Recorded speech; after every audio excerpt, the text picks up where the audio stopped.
প্রিয় ছাত্রছাত্রী, শুরু করতে যাচ্ছি। দেখো, পিএসসি ক্লার্কশিপ, এটা হচ্ছে কার্তিক চন্দ্র মণ্ডলের সেট নাম্বার 4। শেষের দিকে দেখবে সেট নাম্বার 4 আছে, সেখান থেকে ম্যাথ 76 নম্বর থেকে ম্যাথ শুরু করব। বলে কিছু সময় নষ্ট করব না, সরাসরি ম্যাথে চলে আসি। যারা আমার ক্লাস করছে বরাবর তারা দেখতে থাকবে ম্যাথগুলো। পিএসসি ক্লার্কশিপে কী টাইপের ম্যাথ আসে দেখো। 76, সময় নষ্ট করব না। কোন ক্ষুদ্রতম সংখ্যা থেকে 3 বিয়োগ করলে সংখ্যাটি 11, 28, 36 ও 45 দ্বারা বিভাজ্য হবে? একে কি করবে? লসাগু করবে, 3 যোগ করে দিবে। 11, 28, 36, 45 বলেছে কোন ক্ষুদ্রতম সংখ্যা থেকে 3 বিয়োগ করলে সংখ্যাটি 11, 28, 36 ও 45 দ্বারা বিভাজ্য হবে?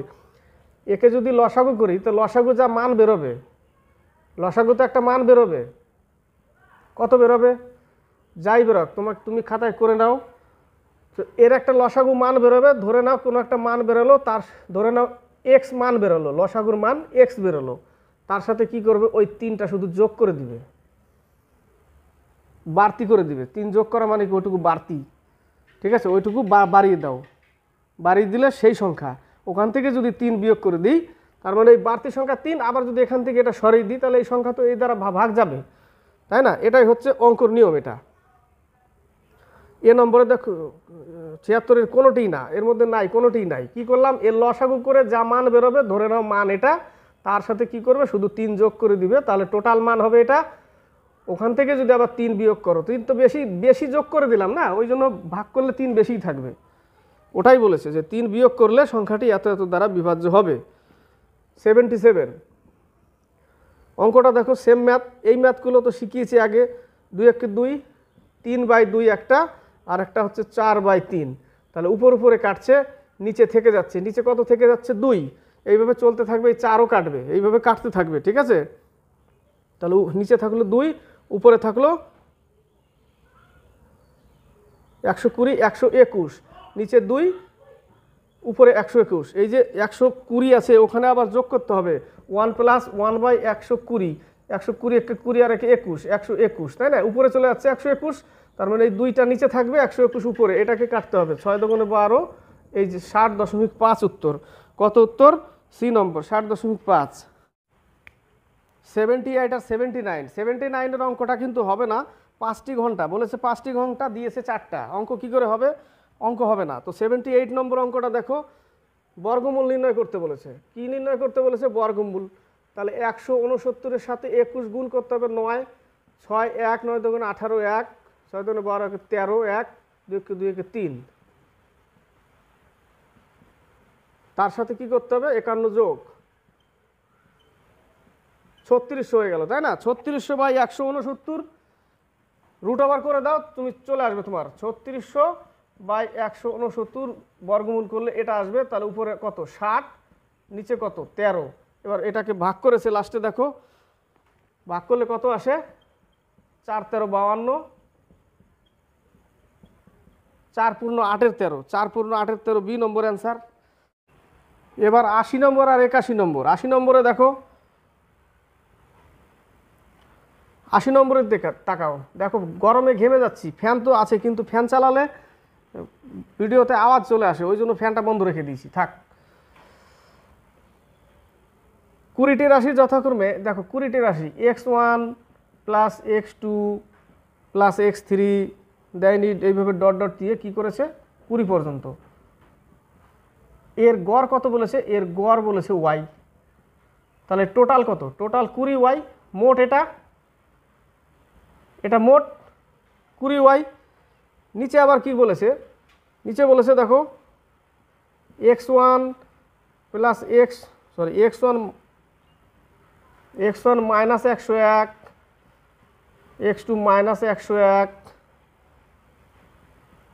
x3 - 101, ডট ডট দিয়ে x20 - 101। এর গড় কত বলেছে? ঠিক আছে? তো এইটাকে আমি যদি সাজাতে যাই, তাহলে আমি কি লিখবো? x1, x2, তারপরে কত? x3, তাই না? ডট ডট দিয়ে x20, x20 পর্যন্ত, -101 × 20। 101 × 20 আমি লিখলাম এই লাইনটা। এটাকে কি করতে হবে, এর গড় কত, এর গড় করতে গেলে 20 দিয়ে গড় করে দেবো। এই লাইনটাকে আমি এটা এই আকারে লিখলাম, উপরের লাইনটা, ঠিক আছে, লিখলাম। এবার কি করব, এখানে এখানে কত পর্যন্ত আছে, তাহলে এটার মান কত, এই x1 থেকে x20 পর্যন্ত এর মান কত পেয়েছি আমরা, 20y। তাহলে আমরা লিখব 20y মাইনাস 101 × 20/20। তাহলে এখানে 20 কমন নাও, 20 কমন নিলে y মাইনাস 101/20, তাই না, এটাই থাকলো। এই 20 কাটো, তাহলে y মাইনাস 101 হচ্ছে উত্তর, ঠিক আছে, y মাইনাস 101 উত্তর। এবার 81 নম্বর, 81 নম্বরের অঙ্কটা দেখো, বলেছে এ বি ইকুয়াল টু 36 হয়, তাহলে নিম্নলিখিত বিকল্পগুলির মধ্যে কোনটি সঠিক। হ্যাঁ, তাহলে আমাকে সঠিকটা বের করতে হবে। a/9, 81 নম্বরে a/9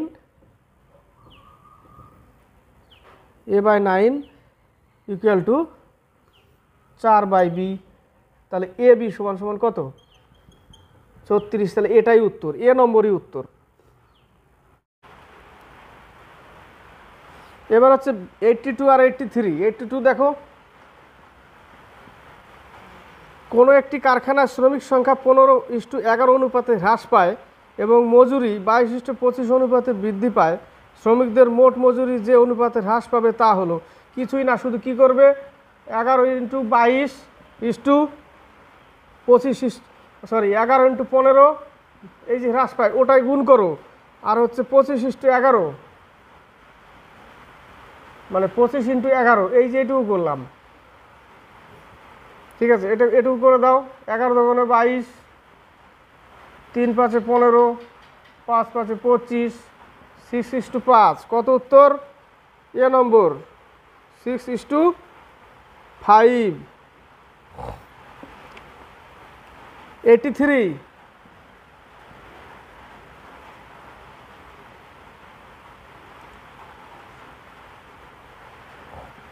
15/11 তো 22/25 না, ঠিকই আছে, ওটাই হবে 6:5। এবার হচ্ছে দুটি রেলওয়ে স্টেশনের মধ্যে প্রথম শ্রেণীর ও দ্বিতীয় শ্রেণীর টিকিটের ভাড়ার অনুপাত। টিকিটের ভাড়া 4:1। প্রথম শ্রেণী ও দ্বিতীয় শ্রেণীর যাত্রী সংখ্যার অনুপাত 1:40। এটা ভাড়া আর ওটা যাত্রী, এটা হচ্ছে ভাড়া আর 1:40 হচ্ছে যাত্রী। তাহলে যাত্রীর সাথে ভাড়া গুণ করলে টোটাল টাকা, তাই না, টোটাল টাকা, এটাও ভাড়া, যাত্রীর সঙ্গে গুণ করলে টোটাল টাকা। তাহলে টোটাল টাকা কত টাকা, মোট টাকা 44 ইউনিট। মোট কত ইউনিট টাকা, 44 ইউনিট টাকা।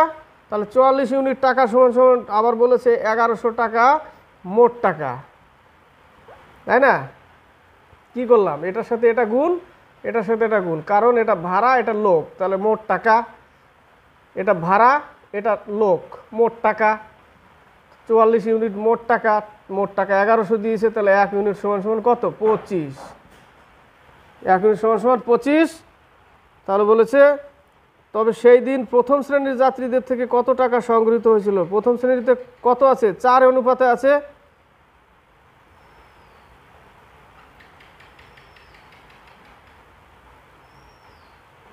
প্রথম শ্রেণীর যাত্রীদের থেকে কত টাকা, কত টাকা, এই যে এখানে ইউনিট কত ছিল, 4 ইউনিট, 4 × এত 4x ইউনিট মানে 4 ইউনিট ছিল, তাহলে এর সাথে 4 গুণ করো, 100 টাকা উঠেছিল। 84 আর 85, ঠিক আছে। 84-এ দেখো, 84-এ এক ধাতু সংকরের মধ্যে নিকেল, কপার ও জিঙ্ক, নিকেল, কপার আর জিঙ্ক, এদের অনুপাত কত, 5:3:2। টোটাল কত কেজি, 100 কেজি। তাহলে কোনটা কত আছে সেটা বের করি আমি, 8, 9, 10। তাহলে টোটাল 10 ইউনিট সমান সমান 100, 1 সমান সমান 10। তাহলে এটা হচ্ছে 50, এটা হচ্ছে 30 আর এটা হচ্ছে 20। টোটাল পেয়ে গেলাম আমি। তাহলে 100 কেজি ধাতুর সংকটটির সঙ্গে কত কেজি জিঙ্ক মেশালে ধাতু তিনটির নতুন অনুপাত হবে 5:3:3। এবার জিঙ্ক মেশাতে হবে, কত কেজি জিঙ্ক, তাহলে জিঙ্কের অনুপাত কত 50, তার 50-এর সাথে এক্স মিশালাম, আর একটা ধরে নিই আমি, সরি এটা তো নিকেল, জিঙ্ক কত, জিঙ্ক হচ্ছে 20, তাহলে 20 ধরলাম, 20-এর সাথে এক্স মিশালাম, এই দুটো ধরে কাজ করব আমি, এই দুটো ধরে। তাহলে একটা হচ্ছে কপারটা আগে না, তাহলে কপারটা আমাকে আগে লিখতে হবে, তাহলে আমি কপারটাকে আগে লিখে নিচ্ছি 30 আর হচ্ছে 20 + x ইকুয়াল টু, এদের কপার আর লাস্টের অনুপাত কত দিয়েছে 3:3 আছে না, লাস্টের দিকে অনুপাত কত দিয়েছে 5:3:3, তাহলে একটা 3 হচ্ছে কপারের, একটা 3 হচ্ছে জিঙ্কের, তাহলে তো আমি কপার আর জিঙ্ক নিয়েই কাজ করছি, আমি কিন্তু নিকেল ধরবো না, 5 অনুপাত যেটা সেটাকে আমি নিব না, এটাকেই নিব। ঠিক আছে, তো কেটে দাও, কোনো ব্যাপার না। তাহলে কত থাকবে, এই পাশে চলে গেলে 10 থাকবে, তার মানে x = 10, কত থাকবে 10, 84, 85। আয়তাকার একটি জমির দৈর্ঘ্য 30% বৃদ্ধি ও প্রস্থ 20% বৃদ্ধি করা হলে ক্ষেত্রফলের বৃদ্ধি হবে। এটা একটা আয়তাকার ক্ষেত্রফল, এর দৈর্ঘ্য বলেছে 30% বৃদ্ধি, তার মানে আগে ছিল 100, এখন করে দিয়েছে 130, হ্যাঁ, আর প্রস্থ 20% বৃদ্ধি, আগে ছিল 100, এখন করে দিয়েছে 120, তাহলে ক্ষেত্রফল কত বৃদ্ধি পাবে, ক্ষেত্রফল 120। তাহলে আগে ছিল ক্ষেত্রফল কি করতাম, আগে তাহলে ক্ষেত্রফল 100 × 100 গুণ করে যেটা হতো সেটা, কিন্তু এখন বাড়িয়েছে 30% আর 20%, তাহলে 130 × 120/100, শর্টকাট নিয়ম 156, তার মানে ছিল আগে 100, হয়ে গেছে এখন 156, তাহলে কত পার্সেন্ট বাড়লো, এই যে 56%। এবার আরেকটা নিয়ম, 30% বাড়লো, 20% বাড়লো, যোগ 30 × 20/100 কেটে দিলাম, তাহলে এখানে 6 পেলাম, এখানে 50 + 6 = কত 56%। এইভাবেও করা যায়, এইভাবেও করা যায়। এইভাবে কি হবে, কিভাবে হবে, যদি 100-র উপরে যায় যতটুকু যাবে সেইটুকু লাভ বৃদ্ধি, আর যদি 100-র কম থাকে তাহলে যেটুকু কম হলো সেইটুকু হ্রাস। 86, 87, 86-এর অঙ্কর দিকে তাকাও। আয়তাকার একটি জমির দৈর্ঘ্য 20% বৃদ্ধি পায়, ক্ষেত্রফল অপরিবর্তিত রাখতে প্রস্থ কি পরিমাণ হ্রাস করতে হবে, r/100 + r × 100, এটা হচ্ছে বৃদ্ধি, বৃদ্ধি বললে, আর হ্রাস বললে r/100 - r × 100, এটা হ্রাস। যেহেতু এখানে পার্সেন্টেজ কি বলেছে, বৃদ্ধি বলেছে, তাহলে আমাকে এই ফর্মুলায় যেতে হবে, উপরেরটা 25, আর মানে পার্সেন্টেজ, 25/100, 25 × 25 না 20 বলেছে, সরি 20 বলেছে, 20, তাহলে 20/100, 20 × 100, 6 × 12, 50 × 100, এত, 16.2%, 3 দিয়ে 50-কে ভাগ করলে 16.2%, 87। বৃত্তের ব্যাসার্ধ 20% হ্রাস পেলে ক্ষেত্রফল কত হ্রাস পায়, বৃত্তের ব্যাসার্ধ 20% হ্রাস, ঠিক আছে, আগে 100 ছিল, এখন 80 হয়ে গেছে। 20% হ্রাস মানে কি, আগে 100 ছিল, এখন 80 হয়ে গেছে, তাহলে এর অনুপাত বের করবে, এই টাইপের অঙ্ক থাকলে, ঠিক আছে, অনুপাত বের করবে, অনুপাত বের করলে কি করবে, এর স্কোয়ার করবে, ঠিক আছে, 5 × 5 = 25, 4 × 4 = 16, কত কমলো, 9 কমেছে, দেখো হ্রাস পেয়ে গেছে, কিন্তু 20% হ্রাসই তো বলেছে, 20% হ্রাস পেলে ক্ষেত্রফল কি হ্রাস পাবে, তাহলে 100, আর এদিকে আগে ছিল 100, এখন হয়ে গেছে 20% হ্রাস 80, এদের মধ্যে অনুপাত কত পেলাম 5:4, তাহলে এই 5-কে স্কোয়ার করলে 25, 4-কে স্কোয়ার করলে 16, কারণ ক্ষেত্রফল বের করতে হবে, তাহলে স্কোয়ার করতেই হবে, ঠিক আছে, তাহলে 25, তাহলে আগে ছিল 25, এখন হয়ে গেছে 16, কমলো কত 9, 25-এ 9, 25-এ 9 × 100, 36%, কত পার্সেন্টেজ 36%। 88, 89 আর 90, তিনটে অঙ্কই একসাথে কভার করা। 88, কোনো পরীক্ষায় রাম 30 নম্বর পেয়ে 15 নম্বরের জন্য ফেল করে ও মোহন 40 নম্বর পাওয়ায় 5 নম্বরের থেকে 35 বেশি পায়, ওই পরীক্ষায় পাস করার জন্য কত শতাংশ নম্বর পেতে হবে, আমাকে মোট নম্বর বের করতে হবে। শর্ট ট্রিক্স, দেখো ট্রিক্স করতে গেলে কি করব আমরা, মোট নম্বর, এটা মোট নম্বর বের হবে, আমরা কি করব, অনুপাতের বিয়োগফল নিচে সরি পার্সেন্টেজের বিয়োগফল, একটা কত আছে 40% আর একটা আছে 30%, তাই না? তাহলে এদের মধ্যে পার্থক্য কত 10%। এবার কম বেশি কত পায় সেটা যোগ করো। 35 বেশি পায় এক জায়গায়, 15 নম্বরের জন্য ফেল করে, তার মানে 15 কম পায়, আর এক জায়গায় 35 বেশি পায়। তাহলে কত কত কম বেশি 50, তাহলে এই জায়গাটা 50 গুণ করো। কি করলাম 100 বাই লিখে দেখাচ্ছি, তারপরে মেটাবো। আর এই জায়গাটা ওই যে এই দুটোর যোগফল, এইটুকু কাজ মোট নম্বর বের করতে গেলে, ঠিক আছে, ওটাই করেছি আমি। ঠিক আছে, এই জায়গাটা মোট নম্বর পেয়ে যাব। কত হলো মোট নম্বর 500। মোট নম্বর বের করতে গেলে এইটুকু জিনিস করলেই হয়ে যায়। মোট নম্বর কত 500 পেলাম, কিন্তু বলেছে পাস করার জন্য কত শতাংশ পেতে হবে। তাহলে 500-র মধ্যে 30% পাওয়ার পরেও 15 নম্বর কম পায়। 500 30% প্লাস 15 নম্বর, তাহলে মোট 5 নম্বর বেরোবে এখান থেকে। ঠিক আছে, কত নম্বর মোট 5 নম্বর, 3 5 15, তাহলে 165। 165 লাগবে পাস করতে, কতর মধ্যে 500-র মধ্যে ইন্টু 100।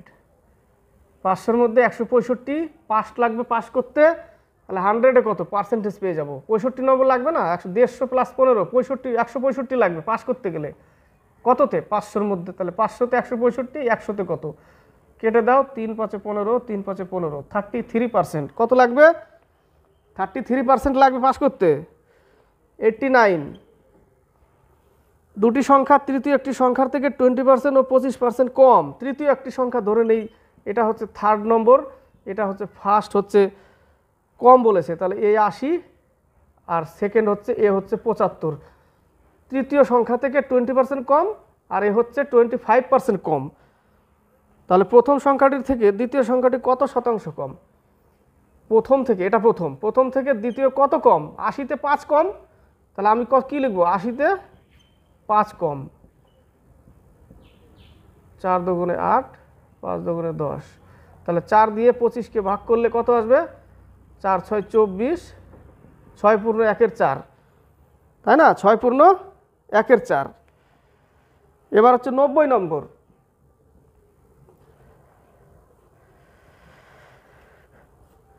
90 নম্বরে দেখো যে কত বছরে 6 পূর্ণ 1-এর 4% বার্ষিক সরল সুদের হারে কোনো আসল দ্বিগুণ হবে। অঙ্কর দিকে খেয়াল করো, আমার দিকে না, অঙ্কর দিকে খেয়াল করো। কত বছরে 6 পূর্ণ 1-এর, তারপরে 25/400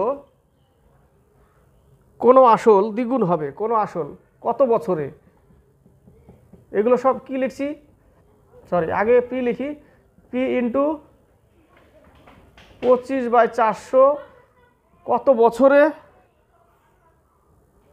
সরল সুদের হারে কোনো আসল দ্বিগুণ হবে। আসল কি হবে দ্বিগুণ হবে, তার মানে এখানেও একটা পি লিখতে হবে, এখানে 2p লিখতে হবে, দ্বিগুণ হয়ে গেল। এই পিটা ওই পাশে গেলে শুধু একটা পি পড়ে থাকবে, একটা পি, এই পি কাটা গেল। এখানে হচ্ছে কত 8